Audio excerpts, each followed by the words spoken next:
मुझे याद है आज आपका जन्मदिन है। मैंने आपके लिए एक छोटा सा गिफ्ट तैयार किया है। Please accept my gift. अरे पर इसकी क्या जरूरत थी? अच्छा कल्याणी जी, अब मुझे चलना चाहिए। कार्तिक के आदमियों ने टेबल पर एक ब्लैक बॉक्स गिफ्ट के तौर पर रख दिया और वो सब जावेरी मैंशन से चले गए। कल्याणी को पता था कि कार्तिक ने जो गिफ्ट दिया है वो प्राइसलेस होगा, लेकिन फिलहाल उस गिफ्ट से ज्यादा जरूरी मैम्बो अंकल का ख्याल रखना था। सो सब मैम्बो अंकल की देखभाल में लग गए और किसी ने भी उस ब्लैक बॉक्स को खोल कर नहीं देखा। नक्श नक्श नक्श, ये नाम ही कुछ ऐसा था कि लोग ना चाहते हुए भी इस नाम से भिड़ ही जाते थे। जब नक्श की जिगरी दोस्त हिमानी ने प्राची के पति को नौकरी से निकालने की धमकी दी, तब वो गिड़गिड़ाते हुए नक्श से माफी मांगने लगी। प्राची का घमंड चूर चूर हो गया था। ये देखकर नक्श हिमानी को समझाने लगा, ये दोनों माफी मांग रहे हैं, माफ कर देते हैं। तुम्हारे लिए भी आसान हो जाएगा क्योंकि इतनी जल्दी तुम्हें इस लेवल पर कोई एम्प्लॉय नहीं मिलेगा। आलोक, बस मिस्टर नक्श की वजह से तुम्हें आज जॉब से नहीं निकाल रही हूँ, लेकिन मैं तुम्हारा प्रमोशन रोक रही हूँ। तुम पहली वाली पोजीशन पर ही काम करोगे। तुम्हें ये ठीक लगता है तो ठीक है, वरना तुम जा सकते हो। नहीं मैडम, मैं पूरी तरह से सेटिस्फाइड हूँ काम करने के लिए। थैंक यू मिस्टर नक्श, thank you Himani madam.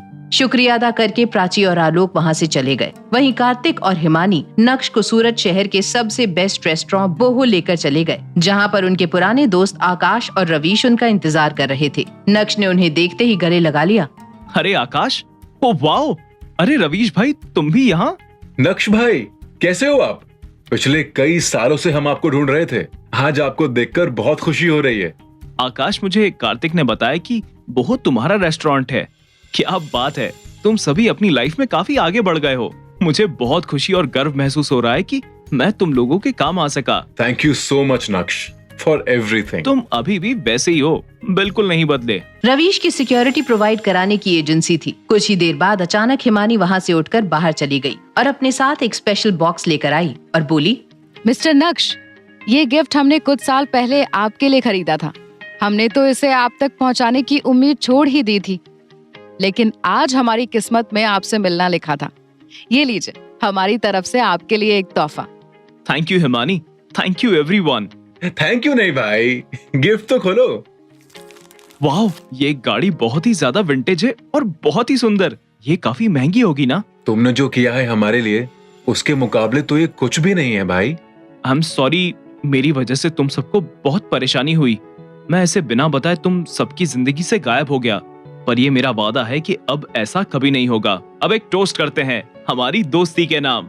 Toast का नाम सुनते ही आकाश ने वेटर से वोडका लाने को कहा और बॉटल आते ही सभी ने जाम के शॉट्स लगाए। उस रात सब दोस्तों ने पुराने दिनों को याद करते हुए खूब मस्ती की। दूसरे दिन नक्श तैयार होकर सीधा भानुशाली ग्रुप के ऑफिस चला गया। तभी वहाँ उसका फोन बजने लगा। हेलो मम्मी जी, जय श्री कृष्णा। जय श्री कृष्ण नक्श, ये मैं क्या सुन रही हूँ अनिका से कि तुम कल पूरी रात घर नहीं आए। कल रात तुम कहाँ थे?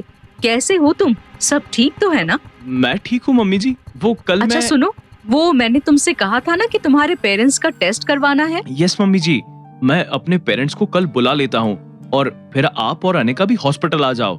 हम सभी एक बार फिर से टेस्ट करवा लेते हैं। प्रॉब्लम कहाँ है पता चल जाएगी। अनिका और मेरे में कोई प्रॉब्लम नहीं है। तुम ऐसा ठीक है, तो हम सब साथ में टेस्ट करा लेंगे मम्मी जी। अब मुझे भी थोड़ा काम है, चलिए मैं आपसे बाद में बात करता हूँ। नक्श इस बात से वाकिफ था कि उसके बच्चे ना होने की वजह कोई और नहीं बल्कि उसकी खुद की बीवी अनिका थी।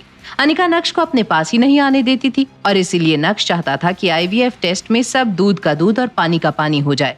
तभी किसी ने उसके कैबिन का दरवाजा नॉक किया। सर, जवेरी खानदान से नवीन जवेरी आए हैं। वो शिवानी के पैकेजिंग कॉन्ट्रैक्ट पर साइन करना चाहते हैं और साथ ही साथ नेगोशिएशंस करना चाहते हैं। वो इतना जल्दी आ गया? उनसे कह दो कि मैं उनके साथ की गई पार्टनरशिप कैंसिल कर रहा हूँ। अगर उन्हें हमारे साथ काम करना है तो उनके सारे कॉर्पोरेशन मैटर्स को सिर्फ और सिर्फ अनिका हैंडल करेगी। ठीक है सर, मैं उन्हें इन्फॉर्म कर देती हूँ। नक्श के मना करने के बाद नवीन उर्फ मैम्बो अंकल ने जावेरी खानदान मैंशन में एक बार फिर से पूरा परिवार इकट्ठा करके फैमिली मीटिंग बुलाई थी, लेकिन इस मीटिंग में अनिका और चित्रा को शामिल नहीं किया था। ये लोग मेरे साथ ऐसा क्यों कर रहे हैं? अनिका में ऐसा क्या है जो वो मुझसे बेहतर है? उसकी खुद की कंपनी तो बंद होने की कगार पर है। नवीन, वो बेवकूफ सीईओ हमारे साथ पार्टनरशिप कैंसिल करने को कह रहा है। भानुशाली ग्रुप चाहता है कि जावेरी खानदान के कॉर्पोरेशन मैटर्स सिर्फ और सिर्फ अनिका हैंडल करे। अब हमें क्या करना चाहिए? जहां तक मुझे याद है, अनिका ने हमसे कहा था कि वो लास्ट टाइम भानुशाली ग्रुप के ऑफिस गई थी, तब उसने सीईओ को देखा भी नहीं था। बिना मुलाकात के सीईओ तो अनिका के लिए पागल हो रहा है, और यहाँ अनिका कह रही थी वो मिली ही नहीं। जावेरी खानदान की छोटी सोच और इस बड़े डिस्कशन का नतीजा यही निकला कि वो अनिका की जगह उसकी कजिन पल्लवी को भेजेंगे। वो अनिका से भी ज्यादा खूबसूरत थी। सीईओ का दिल पक्का उस पर आएगा। दूसरी तरफ नक्श घर पहुंचकर सो गया था। जब रात में अनिका घर आई, नक्श, तुम वापस कब आए? क्या तुम पूरे दिन से घर में सो रहे हो? अरे नहीं, मैं तो दोपहर को आया। वैसे क्या तुम्हें आज तुम्हारी दादी का कॉल आया? नहीं तो वो मुझे क्यों कॉल करेंगी? कुछ नहीं, मैंने तो बस ऐसे ही पूछ लिया। तुम कल रात कहाँ पर थे? अब अनिका का ध्यान पूरी तरह से नक्श पर था, और जब उसे याद आया कि कल की रात नक्श घर नहीं लौटा था, तो वो अंदर ही अंदर और भी ज्यादा अनकंफर्टेबल फील कर रही थी। तभी नक्श ने अनिका को पानी का ग्लास दिया और कहा, वो मैं मेरे एक पुराने दोस्त के घर गया था। बात करते करते बहुत लेट हो गया और फिर मैं उधर ही सो गया। पुराना दोस्त? क्या वो मिस्टर पटेल है, होटल प्राइम स्टार वाले? बिल्कुल सही पहचाना तुमने। मुझे तुम्हारी इस बात पे भरोसा नहीं हो रहा है। अरे अनिका, बात छोड़ो ये सब, जाओ और मेरे लिए मैगी बनाओ। मैं डिनर करके नहीं आई हूँ। नक्श मैगी बनाने किचन में चला गया और यहाँ चित्रा मौका देखते ही मुंह टेढ़ा करके अनिका के बगल में आ गई। जब अनिका की नजर उसकी माँ चित्रा पर गई तो उसने पूछा, अब आपका मूड किसने खराब कर दिया? चेहरे पर 12 क्यों बजे हैं? अनिका बेटा, मैं तो बस तुम दोनों को लेकर ही परेशान हूँ। बार बार तुम दोनों का IVF प्रोसेस फेल हो जाता है। मुझे लगता है कि उसके पेरेंट्स में कोई जेनेटिक डिसऑर्डर है। बस मैंने नक्श को इतना सा कहा कि तुम अपने पेरेंट्स को बुला लो और उनका टेस्ट करवाओ। ओह मम्मी, आप कितने प्यारे हो, लेकिन प्लीज क्या कुछ समय के लिए आप इस मैटर को साइड में रख सकती हैं? मेरे सर पर वैसे भी काम का बहुत लोड है। तुम चाहती हो कि मैं इस मैटर को साइड में रख दूं? तुम्हें पता है ना कि तुम्हारी शादी को 2 साल से ज्यादा का समय हो गया है और 3 से 4 बार तुम्हारा IVF प्रोसेस फेल हुआ है। उसके बाद भी तुम्हें कोई जल्दी नहीं है। मम्मी प्लीज अब बस भी करो, इस टॉपिक पर अभी मुझे बात नहीं करनी है। चित्रा आगे कुछ बोलती उससे पहले नक्श वहाँ मैगी लेकर पहुँच चुका था। वो पहले भी अनिका के लिए खाना बनाता था, लेकिन आज पहली बार अनिका को उसका प्यार महसूस हुआ। तभी अनिका ने खामोशी तोड़ते हुए नक्श से कहा, अभी के लिए तुम्हें तुम्हारे पेरेंट्स को बुलाने की कोई जरूरत नहीं है। हम इस बारे में फिर कभी बात करेंगे। ठीक है, जैसा तुम बोलो। नक्श अपनी खुशी पूरी तरह से जाहिर नहीं कर पाया। ये बहुत बड़ा दिन था। अनिका ने नक्श के लिए चित्रा के सामने स्टैंड लिया, वो भी इतनी बड़ी बात पर। अगले दिन जब नक्श अपने ऑफिस पहुंचा तो उसकी सेक्रेटरी नंदिता फौरन अंदर आई।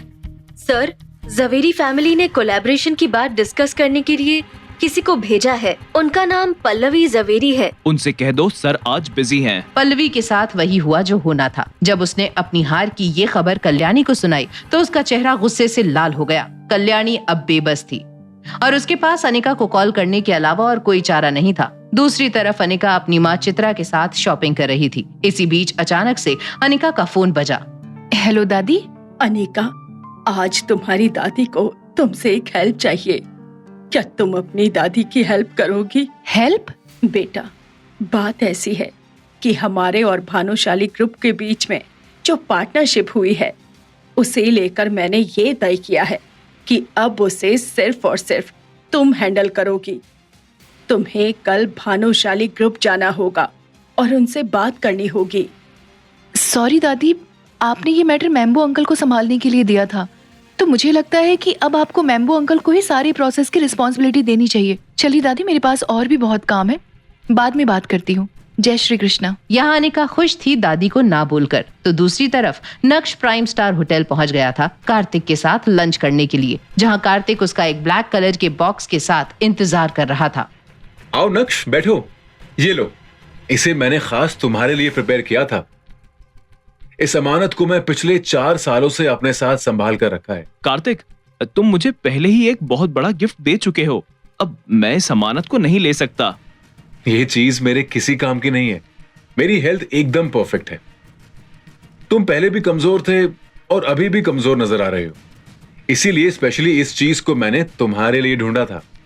इस बात से नक्श थोड़ा हैरान हुआ, लेकिन कार्तिक की बात भी सही थी कि तभी कार्तिक का फोन बजने लगा। फोन उठाने के बाद कार्तिक के एक्सप्रेशंस कुछ ज्यादा ही सीरियस हो गए थे। कॉल रखने के बाद कार्तिक ने नक्श से कहा, माफ करना दोस्त, मुझे लगता है कि आज का लंच तुम्हें अकेले ही करना पड़ेगा। कुछ जरूरी काम आ गया है और उसे तुरंत सेटल करना है। मैं समझ गया, जल्दी जाओ और अपना काम खत्म करो। मैं इस अजीब गिफ्ट को चेक करता हूँ तब तक। कार्तिक के जाते ही नक्श ने फौरन उस बॉक्स को खोल दिया। उसके बीच में काले रंग की एक पिल थी जिसे वो तुरंत निगल गया कि तभी अचानक से उसे अपने पेट में एक तेज दर्द का एहसास हुआ। कुछ ही सेकंड्स में उसका पूरा शरीर कांपने लगा और देखते ही देखते नक्श बेहोश हो गया। क्या कार्तिक लेना चाहता है नक्श की जान? आखिर अब कैसे आएगा नक्श को होश? कैसे बच पाएगा नक्श उस ब्लैक पिल वाले जहर से? आखिर क्या होगा नक्श का अंजाम? ये जानने के लिए देखिए अगला एपिसोड सिर्फ पॉकेट एफएम के यूट्यूब चैनल पर और इंस्टा एम्पायर के सारे एपिसोड्स को सुनने के लिए डिस्क्रिप्शन में दी गई लिंक से डाउनलोड कीजिए पॉकेट एफएम ऐप।